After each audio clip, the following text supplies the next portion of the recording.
എന്താ വീട്ടിൽ കൊണ്ട് നടാന്? ഹലോ ഗൈസ്, അപ്പോൾ ഇന്ന് എൻ്റെ ജോലി വാൻ ഡെലിവറിയാണ്. ഞാൻ സാധാരണ ബൈക്കിലാണ് ഡെലിവറി ചെയ്യുന്നത്. വാനിൽ ഡെലിവറി ആവുന്ന ഒരു ലീവ് ആകുമ്പോഴത്തേക്ക് അതാത് റൂട്ടിലുള്ള ബോക്സുകൾ അതാത് റൂട്ട് ഓടുന്ന ബൈക്കിൽ ഡെലിവറി ചെയ്യുന്നവർ വണ്ടിയിൽ കയറി കൊടുക്കണം. അതാണ് നമ്മുടെ കമ്പനി നിയമം. ഈ ഒരു ദിവസമാണ് എനിക്ക് പണി കിട്ടിയത്. രാവിലെ തൊട്ടേ എയർടെല്ലിൽ നെറ്റില്ല, കോൾ കൊണ്ടില്ല. ഞാൻ പിന്നെ അവൻ്റെ ഹോസ്പിറ്റലാണ് അടുത്ത ഡെലിവറി എല്ലാം ചെയ്തത്. എനിക്കിന്ന് 22 പെട്ടി ഉണ്ടായിരുന്നു കൊടുക്കാൻ, അതായത് 22 ബോക്സ്. ഒരു വീട്ടിൽ തന്നെ 2-3 വെച്ച് ബോക്സുകൾ വരും. അതാണ് ഞങ്ങൾ ഡെലിവറി ബോയ്സിൻ്റെ ഒരു ആശ്വാസം. ഒരു വീട്ടിൽ ചെന്നാൽ മതി, 3 ഡെലിവറിയുടെ പൈസയും കിട്ടും. രാവിലെ ബൈക്കിൽ ഡെലിവറി ചെയ്തിട്ട് വേണം വൈകുന്നേരം ഇതിൽ കയറി ബോക്സ് കൊടുക്കാൻ. വീട്ടിൽ പോയി ചോറ് തിന്നാനുള്ള സമയം മാത്രമേ ഉള്ളൂ, റെസ്റ്റ് എടുക്കാനുള്ള സമയമൊന്നുമില്ല. നമ്മുടെ കസ്റ്റമേഴ്സിൻ്റെ കറക്റ്റ് ലൊക്കേഷനാണ് മാപ്പിൽ കാണിക്കും. അതുകൊണ്ട് മാപ്പ് നോക്കി ഡെലിവറി ചെയ്താൽ മതി. അതുകൊണ്ട് തന്നെ നമ്മുടെ കസ്റ്റമേഴ്സിൻ്റെ ലൊക്കേഷനിൽ 50 മീറ്റർ ചുറ്റളവിൽ മാത്രമേ നമുക്ക് ഡെലിവറി മാർക്ക് ചെയ്യാൻ പറ്റുള്ളൂ. ഇതാണ് ഈ നാടിൻ്റെ ഏറ്റവും വലിയ ശാപം. ഏറ്റടച്ചാൽ പിന്നെ അരമണിക്കൂർ അവിടെ കിടക്കേണ്ടി വരും. ഫ്ലൈ ഓവർ വരുമെന്ന് പറയുന്നു, പക്ഷേ അതിനൊക്കെ ടൈം എടുക്കും. അതുവരെ ദുരിതം തന്നെ.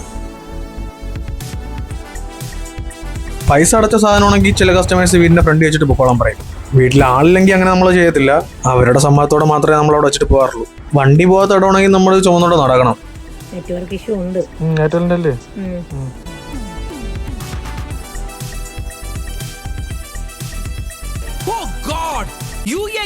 തിരിച്ച് ജംഗ്ഷൻ എത്തിയപ്പോൾ അടുത്ത കയറ്റടവ്. അവിടെ നിന്നിട്ട് കാര്യമില്ലെന്ന് തോന്നി. അതുകൊണ്ട് നമ്മൾ ചുറ്റി കറങ്ങിയാണ് പോയത്. കൊറിയറാണ്. ഞാൻ അപ്പോൾ വീടിൻ്റെ ഫ്രണ്ട് വന്നു, പുറത്തോട്ട് ഇറങ്ങും.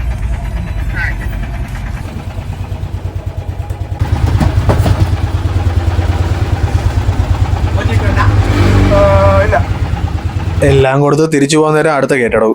ഈ നാട്ടിൽ മൊത്തം 3 ഗേറ്റുണ്ട്. എവിടെ ചെന്നാലും ഇതാണ് അവസ്ഥ.